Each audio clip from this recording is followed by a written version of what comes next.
First off, hi. Hello. Second, I love that you're wearing shorts already and I don't have to tell you to take your pants off. It's a beautiful day here in Vegas. Yes! All right, guys. Welcome back to the channel. Jen Aguirre. Chelsea Dion. And we are here with a hamstring workout only because I can't do quads. I'm so sore. And so basically, first and foremost, we're going to talk about why we're doing something a little different. You know me, I like to go 1,000%. Her being a bodybuilder, she goes ham in the gym all the time. Finally back to doing upper body workouts, so me and her are going to get together again soon. But Chelsea is pulling it back a notch because of something that she's doing right now. So she'll tell you about that and then why it's perfect that I'm here pulling back as well for whatever I'll tell you in a second. Go. The universe just put us on the same little journey. Right, at the same time. Really. So, you know, health is very important, and I do plan on having a very long career. So this season, I'm taking the year to focus on health. And one of those things is improving my gut health. And so every season since I've turned pro, after the season is done, I get sick as hell. Ugh, I get really sick.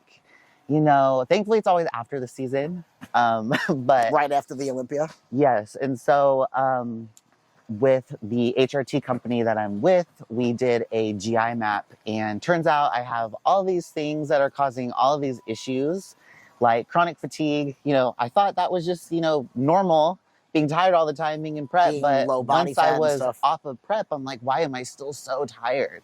And so due to the imbalances in my gut bacteria, you know, we understand why. So I've been on basically a gut health rebuild protocol. I'm about 5 weeks in, so I have and it's 12 weeks, right? 12 weeks. Oh, I'm like 6 weeks in almost. So I'm basically halfway through it. And one of the things that we have to do to improve my gut health is reduce inflammation. So stress, we have to reduce stress. I have to get great sleep, and we have to pull my training back, because a huge cause of inflammation is how hard we train all the time. So I'm training every other day. My intensity is very low, and it's not really exciting to watch. It's not really exciting to do. We'll make it exciting. But I have to do it. So are you doing lower rep range and a lower weight, or higher volume? No, I'm just keeping the reps to like 10 to 12.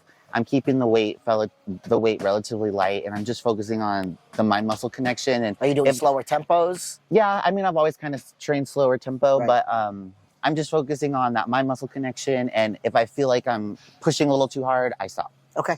Just because I just don't want to have to prolong this. Right, and they're like, wait, we're going to add on another 12 weeks. Yeah, I don't want to do that. And I know that once we're done with this protocol, that my body is just going to fire on all cylinders. And if you think about it, you cannot peak a body that isn't digesting things properly or absorbing the nutrients properly. So next season is going to be fucking on. But when she's done with this, everything is really back up. So everything has a purpose, and right now has a purpose for my future physique. So me, I'm almost 5-6 weeks out from surgery. So but I also did I'm with Andy for the first time in 5 weeks, so my quads are sore like it's day one with Andy. Man, I miss being sore. I know, but it's so bad. So like I can't do quads today. I can't do coffee cakes. Leave in the comments if you know what movie that's from. Do you know? No. Don't say it. Okay, I'll tell you after. So I'm gonna go lighter on hamstrings today, and then when we get back together for upper body, I have to go lighter because I just got my boobs done. So you need to go really, they're not like healed for like 6 months. Yeah. So I need to go really light. I'm going to need you to dial me down. Yeah, I can. I don't know how to do that. Like, slow down, bitch. Put the weight down. Put the weight down. All right. So let's just get to work. We're going to start with seated hamstring curls. Yeah, that sounds good. Okay, good. Let's go. All right. So top set. Again, remember, we're not going crazy. Me and her are doing the same weight, actually. I think I might have even started with less than her. And we're just going for a good squeeze. My quads, having this on the quads is so painful. It's not even my hamstrings, my quads. Ow. Okay. Ooh, squeeze. It's so squeeze. It's so nice. Okay.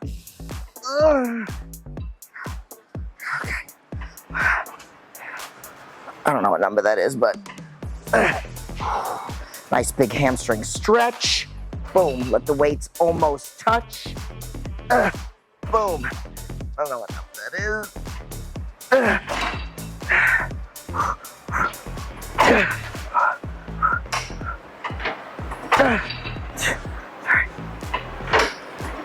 I'll do 3 more. Sometimes I don't even count. I just go by how I feel. I'll do another one. And if I'm not using my back, which minimal on this machine as opposed to the prone, I'll just like go for the amount of reps that I can do and then keep a few in the tank. All right. Good advice. All right, let's go. She went heavier than me. I did. Well, she's got stronger hamstrings than I do. I like to focus on holding it at the bottom. Technically, I try to do that sometimes too. Like a hard contraction, so concentric, then hold for 2 seconds, and then a 3-second release. Yeah. Mm-hmm. So 1, 2, 3 is the count. I'm just wanting to get as much mind muscle connection as I possibly can. And with seasoned athletes, like, you can have a conversation and really connect with the muscle. But those of you that are very new to this, you definitely do want to try to stay focused and stay present. How many did you do? I don't know. Doesn't matter. Yeah. All right. Next up, we're gonna do RDLs. So we're not gonna go heavy.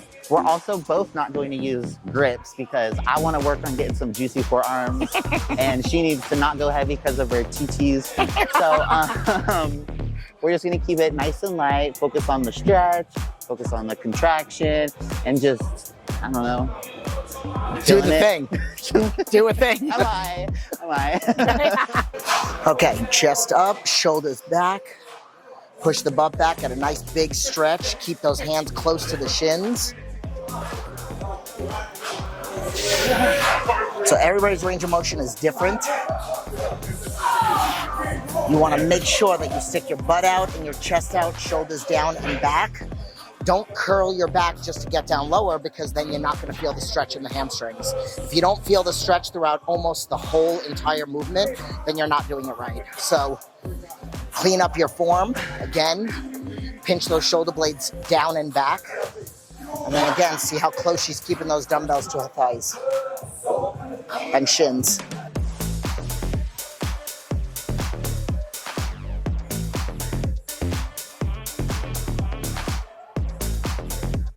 Oh, yes you do.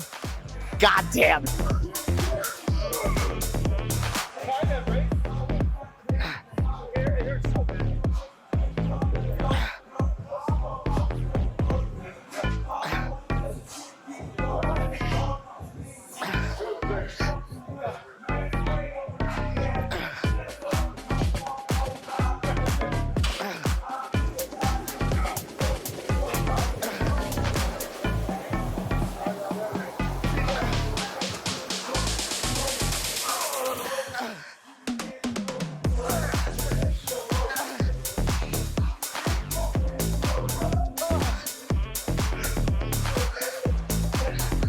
Okay, go, let's get the camera on.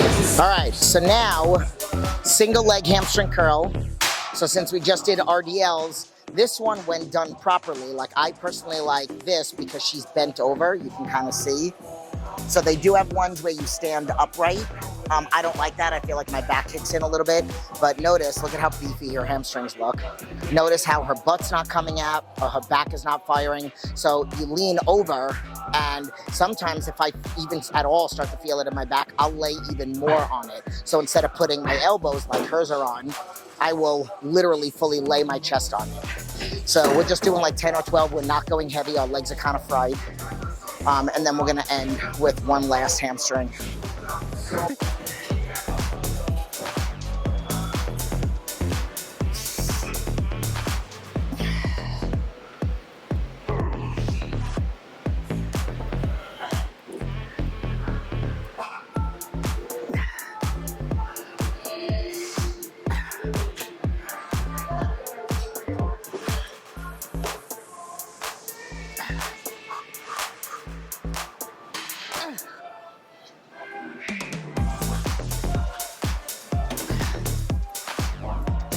All right, so I'm gonna be very honest. I am not a fan of the really flat prone hamstring curls.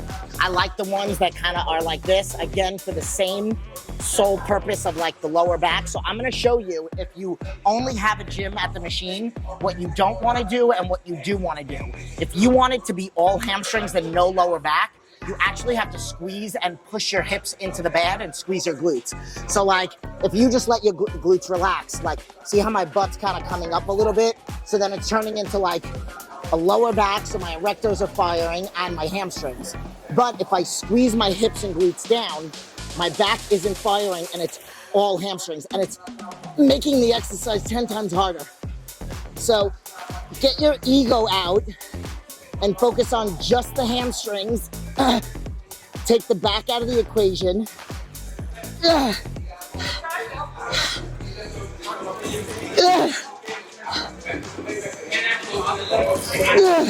And I got like fucking 30 pounds on there. Such a weenie. All right, listen, this is to all the people that do 30 pounds. I'm not calling you a weenie, I'm calling me a weenie because I don't usually use that. Okay, I love you. She's really calling you a weenie. Shut up. So Chelsea looks like she's giving the machine the business. All right, so she's gonna do the same thing. Squeeze like your ass is trying to eat your shorts. Ah, pinched me. Don't do that. Yeah, so your knees might come up a little bit. I feel like I felt that. Like when you squeeze your glutes and you push them down, your knees come up a little. So I mean, you're getting a little glute activation a lot by squeezing the whole entire time, but you're taking the lower back completely out and all hamstrings.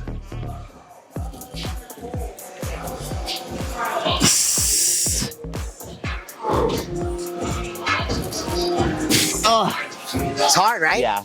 That's what she said. Have to throw in something sexual at all times. Always.